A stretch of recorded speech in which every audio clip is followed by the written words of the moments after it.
Call halal, Yahweh by Hashem Yahweh Shai, and double honor to the apostles at Great Millstone who continues to rule well, and to the Akim that's continuously pushing this truth throughout the four winds, week in and week out, in all fear of Yahweh Yahweh Shai Shalom.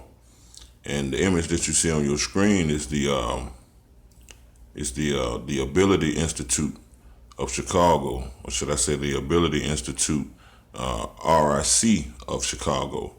And what this is a time lapse camera of them building this institute, which is in Chicago, Illinois. But I just ran across this image, and it just reminds you of Esau. Okay, the mind frame that Esau Edom has today. Okay, and in that mind frame that they're in is as if hey man, they building, man. They continuously building. Me myself, I do construction, and hey, that's how I keep a job, about Esau Edom building. Okay, but in the spiritual aspect, man, and we in this truth know that, hey man, Esau Edom is in the mind frame thinking that, hey, America is not gonna fall. Okay, they're every day they're steadily building. Okay, these company owners, these apartment owners, or should I say condo owners or lofts or whatever. Okay, restaurants, car lots, et cetera, man. The point is that Esau Edom is building every day in America, man, in Babylon. Having faith in Babylon, thinking that Yahweh Hashem Yahweh Shai, okay, which is the son of Yahweh Shai, okay, is not gonna make his appearance, man, and America is just gonna stand forever and just gonna keep rolling and keep rolling. Okay, which is hey, matter of fact, let's see what the scriptures has to say about that.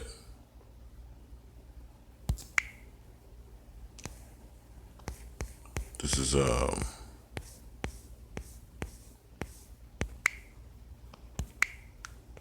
the book of Psalms 49 and 11.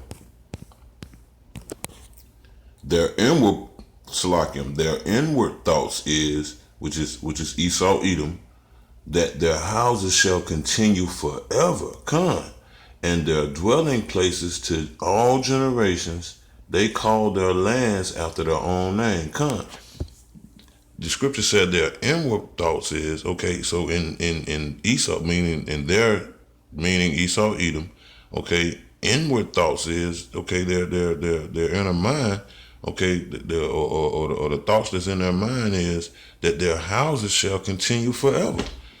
Like you seen in the time lapse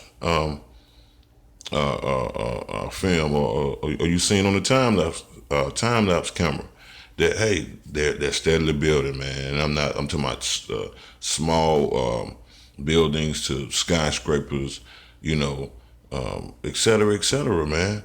But the thought that Esau Edom has that, hey, America is gonna continue forever and ever. Okay, the scripture said that their houses shall continue forever, and their dwelling places to all generations. All generations mean to their children. So they think it's going to dwell, it's going to continue forever. They call their lands after their own names, and we all know what that's about. Okay, matter of fact,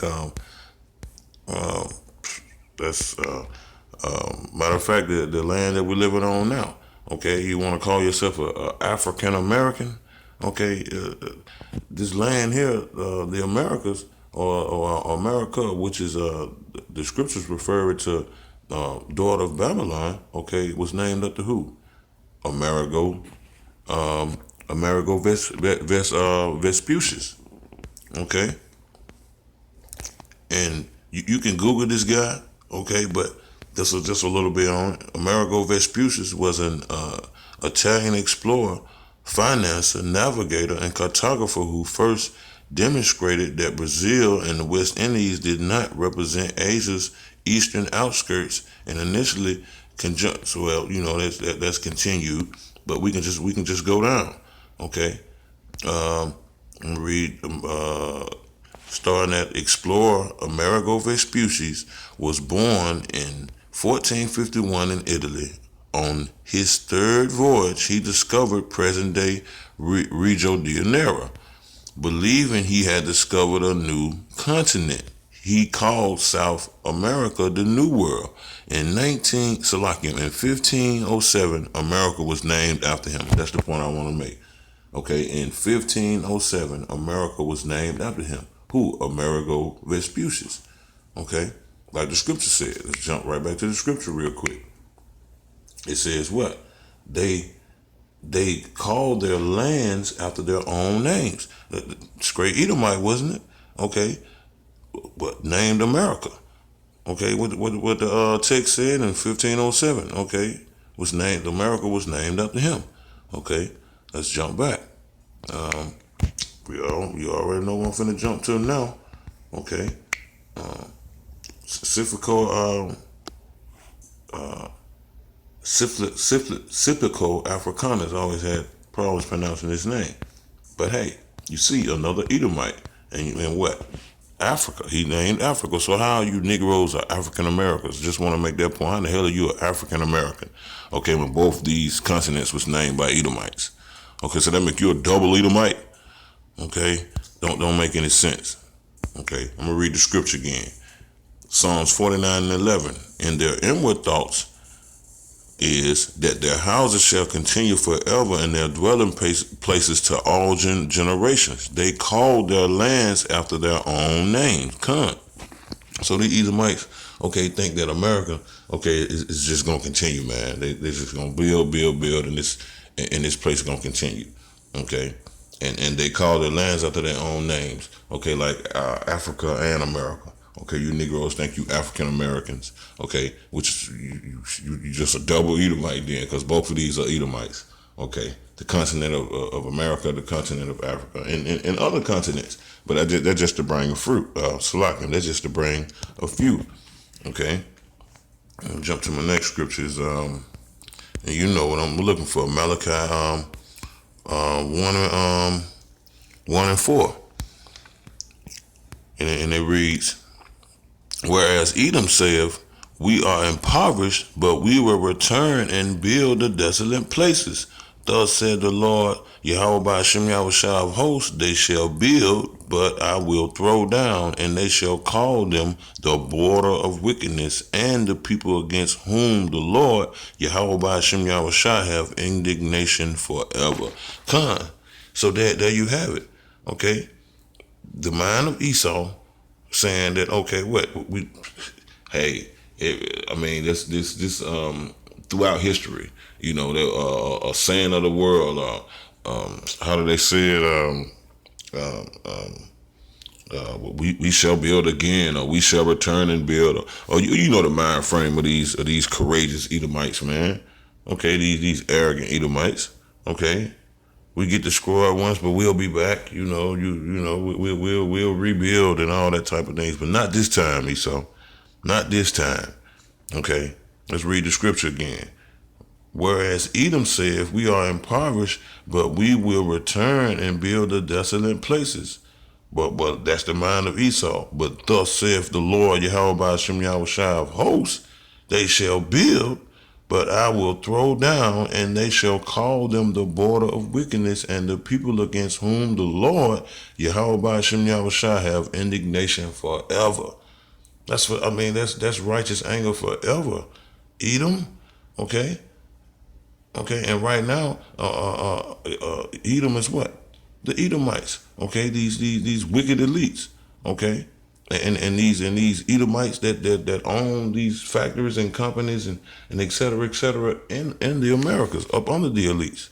Okay, Yahweh B'Hashem Yahushua say, hey, thus saith the Lord, Yahweh B'Hashem Yahushua of hosts, they shall build, but I will throw down. Okay? So Esau Edom, which is the modern day white man, you can get it out of your mind. Okay? Hey man, it ain't you can keep building and building all you want, okay? But Yahweh by Hashem Yahushua, you ain't doing but building it up It's just like a kid sitting there, or somebody sitting there building a whole lot of Lego blocks up and just taking time and building them, taking all your little sweet time and effort and concentration to build them tall and tall and tall, and somebody just come with a forceful hand and just knock all that shit down. Okay, but it ain't gonna be that easy on you, Esau. Okay, this time it will be by what? Intercontinental ballistic missiles. Okay, okay, and the beams are coming from the chariots of the Most High, man. Okay, it ain't gonna be no play. You're not gonna be able to recover from this one, Esau Edom. Okay, which is the modern day white man. Okay, death to. Within a thousandth of a second of the detonation of this bomb, a fireball would form, reaching out for 2 miles in every direction, 4 miles across. Within this area, temperatures would rise to 20 million degrees Fahrenheit, which is hotter than the surface of the sun, and everything would be vaporized. The buildings, the people, the trees, the upper level of the earth itself. To a distance of 4 miles in every direction, the blast would generate winds in excess of 600 miles per hour, and blast pressures greater than 25 pounds per square inch. Forces of this magnitude can destroy anything that human beings can build. Underground shelters would collapse. To a distance of 6 miles in every direction, the heat would be so intense that automobile sheet metal would melt. To a distance of 10 miles in every direction, the blast would still generate winds in excess of 200 miles per hour and blast pressures greater than 10 pounds per square inch. Forces of this magnitude would level wood frame buildings, masonry buildings. A modern steel and concrete building would see its walls and floors swept out. Just the steel skeleton would remain. To a distance of 16 miles in every direction, the heat would be so intense that everything flammable would burn. Wood, paper, cloth, heating oil, gasoline, it would all ignite. Hundreds of thousands of fires, which would, over the next half hour, coalesce into a giant firestorm, 32 miles across, covering over 800 square miles. Within this entire area, the temperature would rise to 1400 degrees Fahrenheit. All the oxygen would be consumed, and every living thing would die. Beyond this great firestorm, the destruction would continue, and there would be hundreds of thousands, if not millions of people, suffering severe injuries, crush injuries, penetrating injuries, extensive burns, blindness from retinal burning. All of these people would need intensive medical care, but it would not be available because most of the hospitals would be destroyed, most of the doctors and nurses and other health professionals would be dead. There'd be no electricity to run the ventilators and the cardiac monitors. Most of the medical supplies would be exhausted within hours, and the vast majority of these people would not receive any medical care at all. They would die alone